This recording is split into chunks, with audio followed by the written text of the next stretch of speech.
Negative energy அப்படிங்கிறது உங்களை சுத்தி இருக்கிற ஆறாவை ஃபுல்லா நெகட்டிவ்னஸ் ஆக்கிடும். இது நெகட்டிவ்னஸ் ஆக்கிடுச்சு அப்படின்னாலே உங்களுடைய எண்ணங்களும் சரி, உங்களுடைய செயல்பாடுகளும் சரி, உங்களை அறியாமையே அது தவறான பாதையில தான் கொண்டுட்டு போய் விடும்.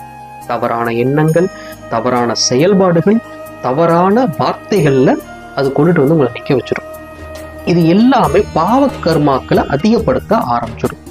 அது மட்டும் இல்லைங்க, உங்களை சுத்தி நெகட்டிவ்னஸ் அதிகமா இருக்கும் பொழுது இந்த கெட்ட ஆத்மா, பேய் பிடிச்சிருச்சு, செய்வன, உடல்லாம் ரொம்ப சோர்வா இருக்கு, உடல் ஆரோக்கியமே இல்லை, என்னால எந்த ஒரு விஷயத்திலையுமே கவனமா செயல்பட முடியல, இந்த பிரச்சனைகள் எல்லாமே இந்த நெகட்டிவ்னஸ் நம்மளை சுத்தி அதிகமாகறதுனால தான் வருது. இப்போ முதல்ல நம்மளை சுத்தி இருக்கிற நெகட்டிவ்னஸை ஒழிச்சிட்டு பாசிட்டிவ்னஸை நம்ம அதிகப்படுத்தும் பொழுதே நம்மளுடைய எண்ணங்கள், செயல்பாடுகள் இதெல்லாம் ஈஸியா சரியான பாதையில அது அமைய ஆரம்பிச்சிடும். அப்ப நம்ம என்ன பண்ணணும்?